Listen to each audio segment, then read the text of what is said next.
ஒரு நாள் சிவனும் பார்வதியும் வந்து உலா போயிட்டுருக்காங்க வானத்துல. அப்ப என்ன ஆகுதுன்னா, ஒரு கொக்கு பார்க்குறாங்க பார்வதியும், சிவனும். அதுக்கு வந்து ஒரே ஒரு கால் தான் இருக்கு. அந்த ஒரு கால வச்சுக்கிட்டு, அது வந்து குளத்துல வந்து மீனெல்லாம் பிடிச்சு சாப்பிட்டுட்டு இருக்கு.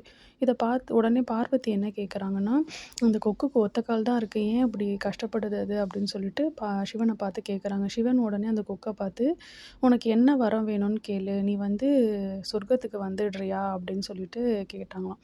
அதுக்கு கொக்கு சொல்லுச்சாம், "சொர்க்கமா? சொர்க்கத்தில எனக்கு வந்து ஐர மீன் கிடைக்குமா?" அப்படின்னு கேட்டுச்சாம் அந்த கொக்கு. "ஐர மீனா? அதெல்லாம் கிடைக்காது." அப்படின்னு சொன்னாராம். "அப்பன்னா எனக்கு சொர்க்கம் வேணாம். நான் இங்கேயே இருந்துக்கிறேன். ஏன்னா என்னோட நிம்மதி வந்து இங்க தான் இருக்கு.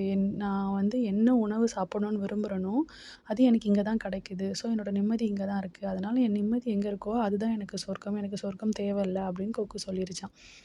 ஸோ நம்பளும் எங்க நிம்மதியா இருக்கோம்னு நெனைக்கிறோமோ, அந்த இடத்த சொர்க்கமா நெனச்சு நம்ம காலம் ஃபுல்லா வாழணுன்றது தான் இந்த கொக்கு கிட்டேருந்து நம்ம தெரிஞ்சுக்கிற விஷயம். Stay happy.